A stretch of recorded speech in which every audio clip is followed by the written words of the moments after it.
Operation Ceasefire. Operation Ceasefire. On Operation Ceasefire. Operation Ceasefire. It's a highly touted program that helps prevent homicides in some of America's deadliest cities, including right here in Baltimore. Since last June, it's been credited with a double-digit decline in homicides in Baltimore's Western District. During the State of the City address, the mayor started talking about a different approach to combat crime. It's called Operation Ceasefire. It uses community, social services, and law enforcement together to effect change on a very targeted population. He was given the opportunity to get out of the game. He didn't, so police took him down. It is a fairly small number of criminals in Baltimore that cause a large amount of the violent crime. But some community members, council people, and policy experts are asking, what is the cost of this success? And whether the way the program is being implemented here in Baltimore may actually do more harm than good. Once he explained the whole process and how it worked, then he dropped a bombshell on it. He said there's no money for the social side. There's only money for the policing side. When the mayor's office and police department didn't grant us an interview for the story, we reached out to Daniel Webster, a leading gun violence prevention expert in Baltimore. I've been studying gun violence for almost 25 years, and one of the most unique things about it is it really looks like a contagious process. That's one reason why public health and public health models are very relevant to both understanding the problem and figuring out what to do about it.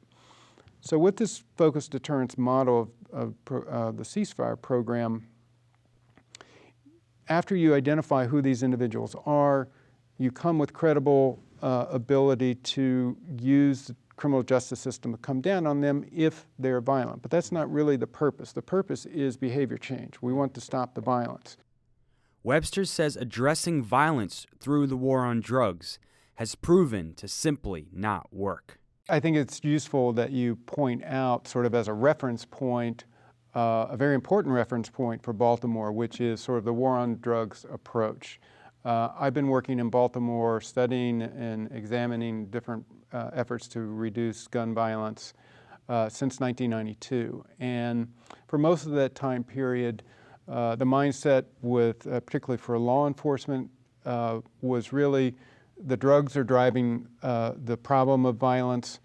Therefore, the solution to lowering our problem with violence will be by addressing those drug markets, principally individuals who are selling and profiting from drugs. But that has not proven to be a particularly effective strategy, very costly strategy, incarcerating. And some would call it a failed strategy. Yes, I would call it a failed strategy as well. Operation Ceasefire's creator, David Kennedy, describes its success to date in Baltimore's Western District. It really could not be implemented with higher quality, and the results on the ground show it. So the first call-in in the Western District, is the first of these face-to-face engagements with the group members, was in June of last year, June of 2014. And since then, what we call group member involved homicides, the core street killings that this is directed at, have gone down by on the order of 80%. Experts like Kennedy and Webster agree. The focus must be on providing alternatives. All the research suggests that the most effective public safety strategies is the combination of deterrence focused deterrence on enforcement with complementary behavioral interventions and strategies that support a long-term behavior change. Councilperson Nick Mosby, who's concerned about the lack of economic opportunities for at-risk communities in Baltimore, takes it a step further. I think that's a critical piece because there could be negative consequences if you don't really offer them the care to actually move out of the system. And a lot of these folks, have generational impact from the standpoint of, from socioeconomics to jobless to education to things in the criminal justice system. They have so many barriers a lot of times. The Rose Street Community Center works in the Eastern District, where Baltimore plans to expand Ceasefire in the upcoming weeks and months. The area has poverty and unemployment rates nearing double the city average. For years, the organization has succeeded in intervening to reduce murders and violence in the community. Director Clayton Guyton says in a private conversation a city official told him there was no money for the social services component of Ceasefire. Once he explained the whole process and how it worked, then he dropped a bombshell on it. He said there's no money for the social side. There's only money for the policing side. So in other words, they do the call in, bring guys in from the community, sit down and threaten them with jail time if certain things happen in the community. But I have a strong different opinion, because now you're setting guys up to go back to jail. And he said that he'd been trying to get the social side or the rehabilitation side funded for 2 years.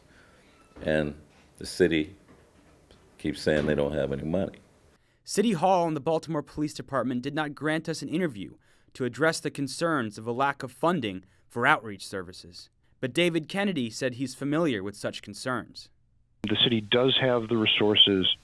What I'm about to say is in no way a criticism of Baltimore. It's just the way this works in every city across the country, which is every city with any degree of integrity has a large volume of federal resources, state and local resources, nonprofit resources, volunteer resources flowing to this problem. And what you find in practice is they are not usually properly configured for this core street population. The very small number of mostly young men who are today driving this, there will be lots and lots of resources for, say, general reentry services. There will be lots of resources for young men who aren't really graduated into the core of this yet. There'll be lots of resources for older, wiser folks who've made up their minds, they're done, and they want out. There's very little for those who are right now in the thick of it. And the issue is not whether the resources are there, they are there. The question is whether they are properly focused on this population. Daniel Webster says he's heard similar stories from other service providers. The concern, I think, in the short term right now has been, is there full commitment to this model aside from the law enforcement criminal justice piece? I think there are many service providers, for example, who are saying, wait a minute, there's money for the law enforcement side of this, where if you want us to be a part of the solution, part of this program, why aren't we getting extra resources, extra help? You get far better outcomes when you have effective street outreach teams that continue to reinforce this message that is given in a very powerful way in these call-ins or notifications to offenders.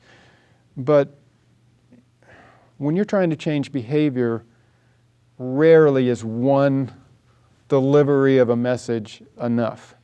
You need someone who is reinforcing things on a regular basis, and that is why outreach is important, and we haven't invested on that side in the way that I think that we could or should. While Ceasefire has been credited with a double-digit decline in homicides and getting drugs off the street in the Western District, some warn those gains could only be temporary. This is Neil Franklin, a 34-year veteran of both the Maryland State Police and Baltimore Police Department, who oversaw 17 separate drug task forces. He now heads law enforcement against prohibition.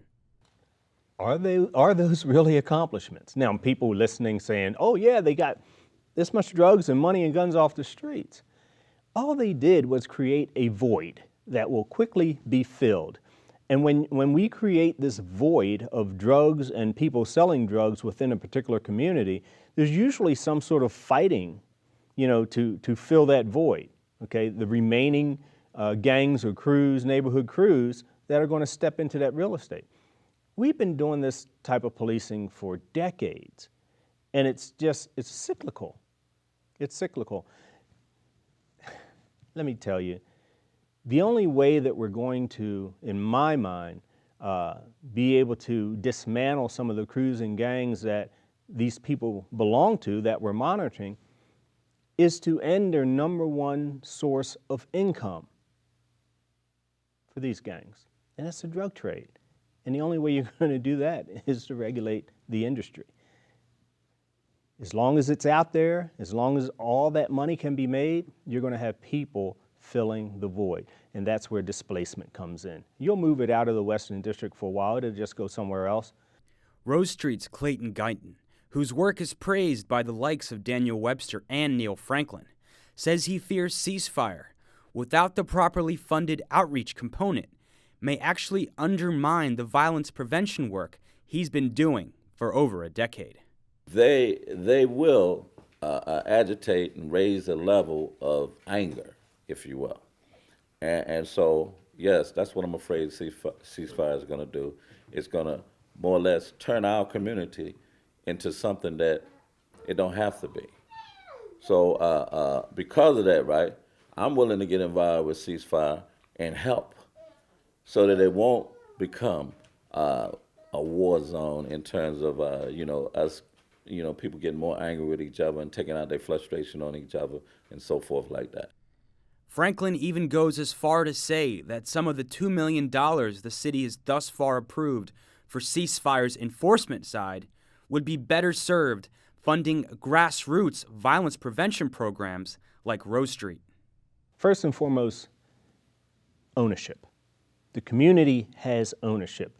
That means that it's going to be long-lasting. It's not going to be temporary, because when you pull the police out and you have to cut the program because of funding, then, crime filters back in, the homicides filter back in.